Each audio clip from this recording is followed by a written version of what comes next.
Kisah kejayaan dan kehancuran Kerajaan Majapahit. Pada abad ke-13, di tanah Jawa bagian timur berdiri sebuah kerajaan besar bernama Singasari, yang diperintah oleh Raja Kertanegara. Di bawah pemerintahannya, Singasari mencapai puncak kejayaan. Sang raja dikenal berwawasan luas dan bercita-cita menyatukan seluruh Nusantara di bawah satu panji kekuasaan. Ia bahkan mengirim ekspedisi ke luar pulau yang terkenal dengan nama Ekspedisi Pamalayu untuk memperluas pengaruhnya ke wilayah Sumatera.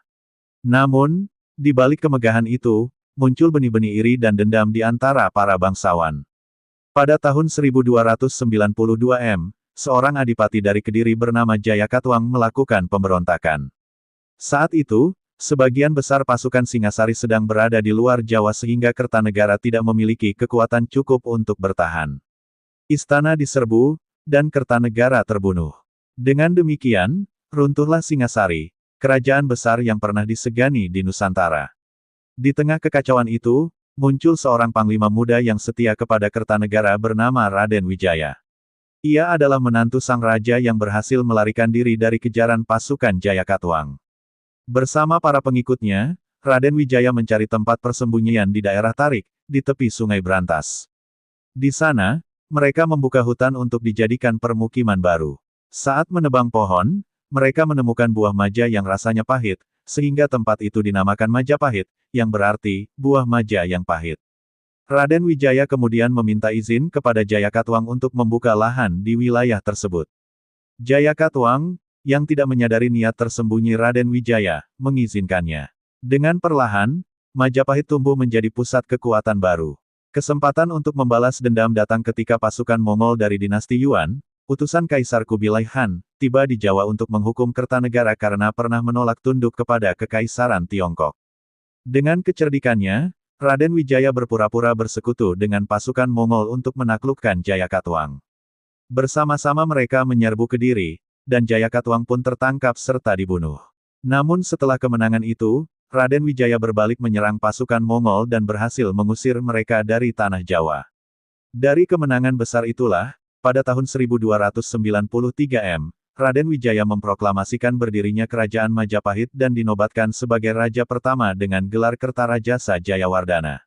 Awal masa pemerintahan Kertarajasa tidaklah mudah. Beberapa orang bekas sekutunya justru memberontak, dan banyak bangsawan yang tidak sepenuhnya setia. Namun, berkat kecerdikan dan ketegasan sang raja, Majapahit perlahan-lahan tumbuh menjadi kerajaan yang kuat.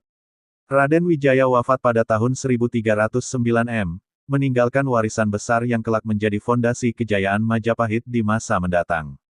Setelah masa Raden Wijaya, tahta kerajaan diteruskan oleh putranya Jayanegara, kemudian oleh Tribhuwana Tunggadewi, dan akhirnya oleh Raja Hayam Wuruk. Di bawah pemerintahan Hayam Wuruk dan patih legendarisnya, Gajah Mada, Majapahit mencapai puncak kejayaannya. Gajah Mada dikenal sebagai sosok yang memiliki cita-cita besar menyatukan seluruh Nusantara. Dalam upacara pengangkatannya sebagai Mahapatih, ia mengucapkan Sumpah Palapa, menyatakan bahwa ia tidak akan menikmati kesenangan dunia sebelum berhasil menyatukan semua wilayah di bawah Majapahit. Sumpah itu menjadi kenyataan. Di bawah kepemimpinan Hayam Wuruk dan Gajah Mada, wilayah kekuasaan Majapahit meluas hampir ke seluruh kepulauan Indonesia sekarang, bahkan hingga ke Semenanjung Malaya dan sebagian Filipina. Majapahit menjadi pusat perdagangan dan kebudayaan terbesar di Asia Tenggara. Kapal-kapal dari Tiongkok, India, dan negeri-negeri lain datang untuk berdagang. Pelabuhan-pelabuhan Majapahit ramai oleh pedagang yang membawa rempah, emas, kain, dan barang mewah. Majapahit tidak hanya kuat secara politik dan ekonomi, tetapi juga unggul dalam kebudayaan.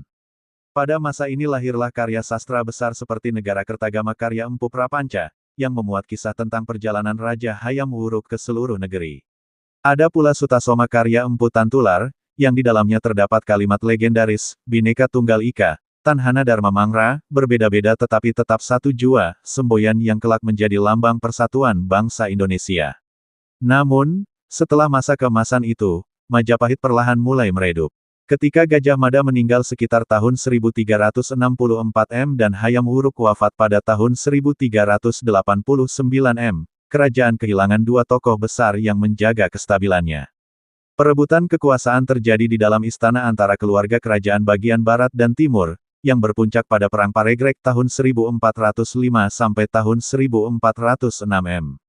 Perang saudara ini melemahkan kekuatan Majapahit dari dalam, membuat banyak daerah bawahan melepaskan diri. Sementara itu, di pesisir utara Jawa dan Sumatera, mulai berkembang kerajaan-kerajaan Islam seperti Samudera Pasai, Malaka, dan Demak. Para pedagang Muslim membawa pengaruh baru yang kuat dalam kehidupan sosial dan ekonomi. Pelabuhan-pelabuhan Majapahit kehilangan peran pentingnya, dan pusat perdagangan beralih ke kerajaan-kerajaan baru tersebut. Majapahit semakin melemah. Sistem pemerintahan menjadi kacau, para pejabat sibuk memperkaya diri, dan wilayah kekuasaan semakin sempit.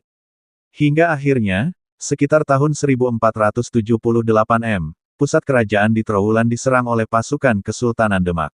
Sejak saat itu, kekuasaan Majapahit benar-benar berakhir, menandai runtuhnya kerajaan Hindu-Buddha terbesar dalam sejarah Nusantara. Meskipun Majapahit telah tiada, jejak kejayaannya tetap hidup dalam ingatan bangsa Indonesia.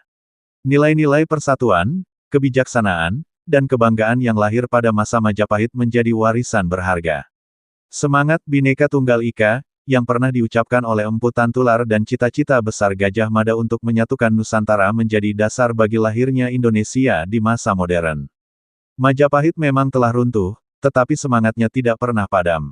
Dari hutan tarik yang sunyi hingga kejayaan di bawah Hayam Wuruk, dari perang saudara hingga jatuhnya Trowulan, kisah Majapahit tetap abadi sebagai simbol kejayaan dan persatuan Nusantara.